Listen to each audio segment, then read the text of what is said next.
Hello दोस्तों, स्वागत है आप सभी का इस DK31 चैनल में। मित्रों, जैसा कि हमने आपको बताया था कि मेजर कोर्स और माइनर कोर्स जो कि BA सेकेंड सेमेस्टर में इतिहास के विद्यार्थियों के लिए मैंने सिलेबस भी डाले थे। अब मैं उसी की करीब में आप लोगों को बताया था कि मैं बारी बारी से अगर सब्सक्राइबर बढ़ते हैं और आप लोगों के द्वारा इसे लाइक किया जाता है और इसे शेयर किया जाता है तो मैं और भी आप लोगों के लिए सिलेबस से रिलेटेड वीडियो बनाऊंगा। उसी के करीब में आज हम लोग यूनिट 1 को अभी कवर कर रहे हैं। यूनिट 1 के अंतर्गत आज हम लोग पढ़ेंगे प्रारंभिक विश्व सभ्यता के स्रोतों का सर्वेक्षण करेंगे। उसके अंतर्गत हम लोग मिस्र सभ्यता के स्रोतों का सर्वेक्षण आज उसको पढ़ेंगे। आप देख पा रहे हैं स्क्रीन पर कि प्रारंभिक विश्व सभ्यता के स्रोतों का सर्वेक्षण निम्नलिखित बिंदुओं द्वारा किया जा सकता है। बारी बारी से हम लोग पहले मिस्र को कवर करेंगे, उसके बाद सुमेरियन होगा, फिर इसी तरीके से चलेगा। लेकिन आज हम मिस्र सभ्यता के स्रोतों का सर्वेक्षण करेंगे। जो मिस्र सभ्यता के ये जो इतिहास लेखन के जो स्रोत हैं उसके बारे में हम लोग पढ़ेंगे। जैसा कि आप जानते हैं कि मिस्र सभ्यता के स्रोतों का सर्वेक्षण जो है वह निम्नांकित जो है 2 बिंदुओं पर किया जा सकता है। पहला है साहित्यिक साक्ष्य, दूसरा है पुरातात्विक साक्ष्य। चलिए हम लोग साहित्यिक साक्ष्य के बारे में जानते हैं। साहित्यिक साक्ष्य के अंतर्गत जो है वो निम्नांकित बिंदु शामिल हैं किए गए हैं, जिसमें आप देख रहे हैं कि पहला है बाइबिल, हेरोडोटस और डायोडोरस। बाइबिल, हेरोडोटस और डायोडोरस जो मिस्र के साहित्यिक जो साक्ष्य हैं मिस्र सभ्यता के सोर्स के, उसमें साहित्यिक साक्ष्य के अंतर्गत बाइबिल, हेरोडोटस और डायोडोरस का है। जैसे कि एक स्क्रीन पर आप देख रहे हैं, जैसा कि बताया गया है कि 18वीं सदी ईस्वी के अंतिम दशक, यानी जो 18वीं सदी थे उसके अंतिम दशक तक प्राचीन मिस्र सभ्यता के अध्ययन में रुचि रखने वाले विद्वानों को यूनान एवं रोमन लेखकों के ग्रंथों ओल्ड टेस्टामेंट एवं प्राचीन मिस्र ओल्ड टेस्टामेंट एवं प्राचीन मिस्र के पुजारी मनेथों की रचनाओं से जानकारी प्राप्त होती है। अर्थात आप देख रहे हैं कि 18वीं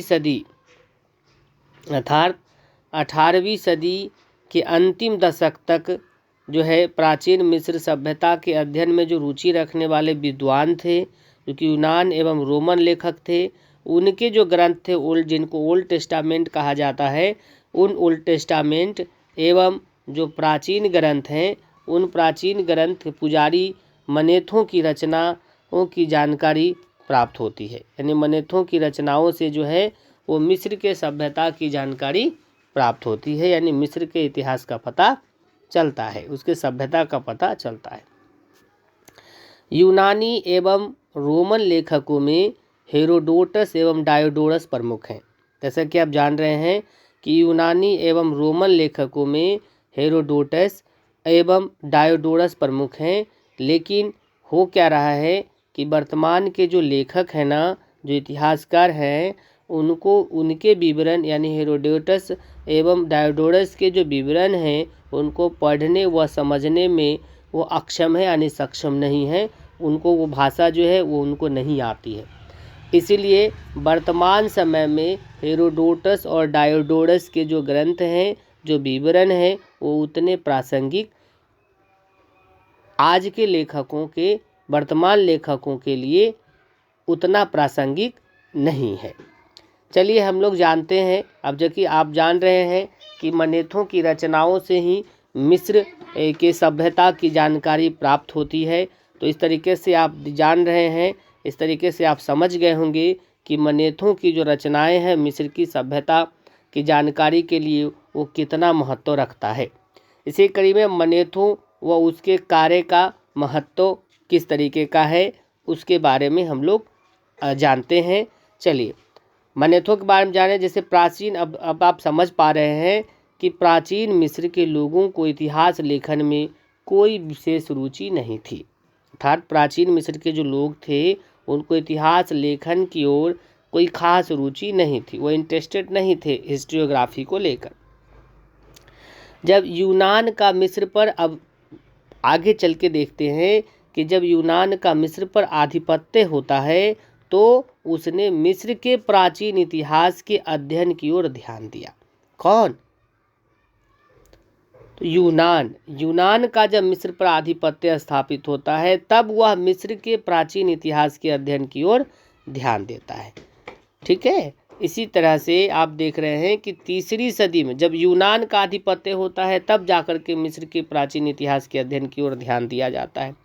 जैसे आप देख पा रहे हैं कि आपने जब भारत का इतिहास पढ़ा होगा तो आधुनिक काल के समय में आप देख रहे हैं कि भारत के इतिहास से संबंधित जो अध्ययन किया जा रहा है, अध्ययन केंद्र खोले जा रहे हैं आधुनिक युग में, वो कौन सा है? तो वो देखते हैं एशियाटिक सोसाइटी ऑफ बंगाल, जो जेम्स मिल ने, जिसकी जेम्स मिल वगैरह और भी बहुत सारे लोग विद्वान इतिहासकार वगैरह होते हैं जो हमारे यहाँ की उपनिषद, जो प्राचीन ग्रंथ हैं, वो सब का अध्ययन करते हैं और उन सभी के बारे में हमारे हमारा जो है भारत का इतिहास खोजने और लिखने का काम किया जाता है। ठीक उसी तरह से यूनान का जब मिस्र पर आधिपत्य होता है तब जाकर के मिस्र के प्राचीन इतिहास के अध्ययन की ओर यूनान ध्यान देता है, यानी उस तरफ अध्ययन करता है। अब देखिए यहाँ तीसरी सदी ईसा पूर्व में, यानी तीसरी सदी ईसा पूर्व में, यानी करीब करीब आज से कितना साल पहले, लगभग आप कह सकते हैं कि 2024 है अभी, और तीसरी सदी ईसा पूर्व यानी 300 बरस से 2000 से 300 बरस पहले आप चले जाइए तो करीब करीब 2300 वर्ष के करीब, तो मान लीजिए करीब करीब 2300 वर्ष पहले, है ना, यूनानी शासक टॉलेमी प्रथम, आप जानते होंगे, उनका नाम भी सुना होगा आपने। तीसरी सदी ईसा पूर्व में एक यूनानी शासक हैं टॉलेमी प्रथम फिलाडेल्फस। यूनानी शासक टॉलेमी प्रथम का पूरा नाम क्या है? टॉलेमी, अगर आपसे कोई पूछेगा कि टॉलेमी प्रथम का पूरा नाम क्या है तो क्या बताएंगे? टॉलेमी प्रथम फिलाडेल्फस। तो टॉलेमी प्रथम फिलाडेल्फस ने प्रथम फिलाडेल्फस ने सेबेनाइटोस, है ना, सेबेनाइटोस एक स्थान है, उस स्थान के निवासी हैं मनेथो, है ना, जिनको मनेथो या मेनेटोथ भी कहा जाता है। मनेथो या मेनेटोथ भी कहा जाता है। ये मनेथो या मेनेटोथ जो हैं वो पुजारी होते हैं और उन पुजारी को प्राचीन मिस्री अभिलेखों, जो मिस्र के जो अभिलेख हैं, उन अभिलेखों को एकत्र करने, उसे संग्रहित करने, उसे व्यवस्थित करने एवं अनुदित करने का भी कार्य सौंपा जाता है। किसके द्वारा? तो यूनानी शासक टॉलेमी प्रथम फिलाडेल्फस के द्वारा। किसको? तो सेबेनाइटोस के जो निवासी हैं, सेबेनाइटोस नामक एक स्थान है, वहाँ के निवासी हैं मनेथो या मेनेटोथ, है ना, वो पुजारी होते हैं। उन्हीं को जो है प्राचीन मिस्री अभिलेखों, जो मिस्र के अभिलेख हैं, उनको एकत्र, संग्रहित, व्यवस्थित एवं अनुदित करने का कार्य सौंपा जाता है। तो इस तरीके से आप देख पा रहे हैं कि ये जो मनेथो हैं उनके कार्य कितने महत्वपूर्ण हैं।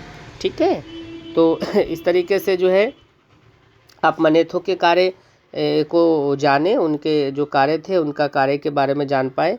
अब हम आते हैं इसी कड़ी में, जैसे साहित्यिक साक्ष्य को, मिस्र की जो साहित्यिक साक्ष्य हैं उसको हम लोगों ने जाना। अब हम जानेंगे पुरातात्विक साक्ष्य। पुरातात्विक साक्ष्य क्या सब है?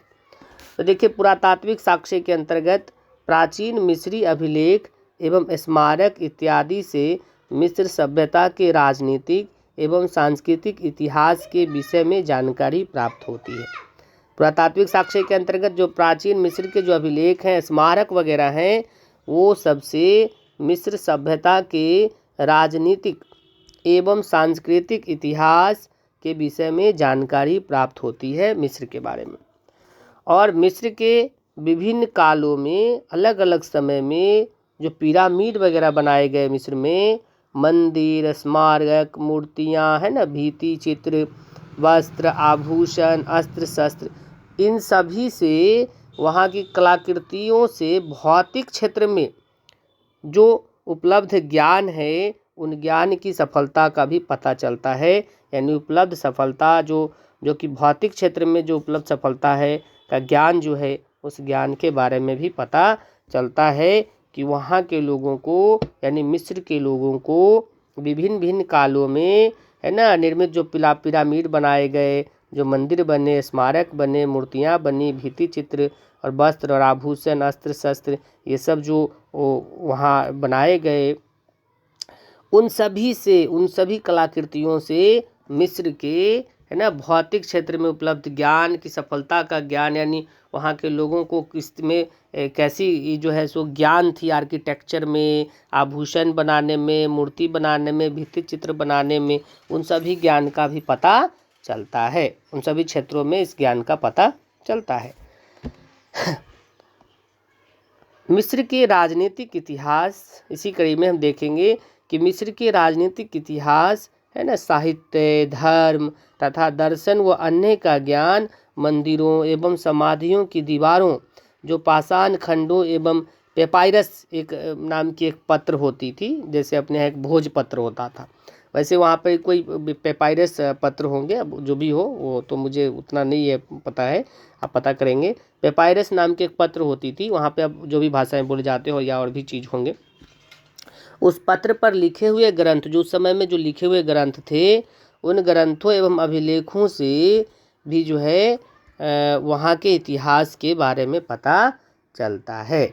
यानी कहाँ के, तो मिस्र की जो राजनीतिक इतिहास है, जो वहाँ का साहित्य है, जो धर्म है, दर्शन है और अन्य ज्ञान का मंदिर, समाधि है ना, ये सब जो है मंदिर और समाधियों की दीवारों में जो पाषाण जो पत्थर के जो अलग अलग खंड बने हुए थे, या पेपाइरस जो पत्र थे उस पर लिखे हुए ग्रंथ है ना, पेपाइरस पत्र पर ग्रंथ लिखे गए थे, और जो मंदिरों और समाधियों की दीवारों पर जो पाषाण खंड से जो बनाए गए थे उस पर कुछ लिखवाए गए थे, उससे जो है वो मिस्र के राजनीतिक इतिहास है ना, यहाँ की साहित्य, धर्म, दर्शन वो अन्य इन चीज़ों का ज्ञान प्राप्त होता है। इस सभी से जो है यहाँ के इतिहास का पता चलता है। इसके अलावा मिस्र में जो है प्राचीन समय से ही इतिवृत्त एवं राज सूचियाँ लिखने की प्रथा थी। शुरू से ही मिस्र में प्राचीन समय से ही इतिवृत्त और राज सूचियाँ लिखने की प्रथा थी, और इसी प्रथा के क्रम में जो सबसे प्राचीनतम सूची है, सबसे प्राचीन सूची है, वो 5वें वंश के शासनकाल में लिखी गई। सबसे प्राचीनतम सूची जो है 5वें वंश के शासनकाल में लिखी गई, जिसके कुछ अंश आज भी, पूरा तो नहीं लेकिन कुछ अंश आज भी काहिरा एवं पालेर्मो एक संग्रहालय है, कहाँ, इजिप्ट में, मिस्र में है ना, तो वहाँ पर जो है आज भी वो सुरक्षित है। किसके अंश सुरक्षित हैं, तो जो 5वें वंश के शासनकाल में जो सूची लिखी गई थी, उस सूचियों के अंश, कुछ अंश, पूरे अंश नहीं, कुछ अंश काहिरा और जो पालेर्मो संग्रहालय है, म्यूजियम है इजिप्ट में, वहाँ सुरक्षित है। तो चलिए आज के लिए इतना ही। आज हम लोगों ने मिस्र के जो है सभ्यता के सोर्स यानी स्रोत का सर्वेक्षण किया है। अब अगली तब तक आप इसको देखें, समझें, सुने, लाइक करें, शेयर करें और सब्सक्राइबर को भी बढ़ाएं। आप अधिक से अधिक लोगों को भेजें ताकि सबको पता चलेगा। ये बिहार के सभी यूनिवर्सिटी में बीए सेकेंड सेमेस्टर के इतिहास विषय के छात्रों के लिए उपयोगी है, और इतिहास विषय के छात्रों जो कि माइनर हो जिनका कोर्स या मेजर हो, दोनों के लिए उपयोगी है।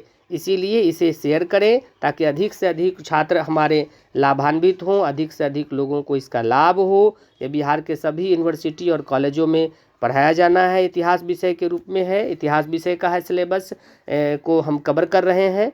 और आप अधिक से अधिक शेयर करें, सब्सक्राइब करें, ताकि लाइक भी करें, ताकि हमें जो है सो अधिक से अधिक हम आपके लिए फिर नए वीडियो लेकर के सामने आए।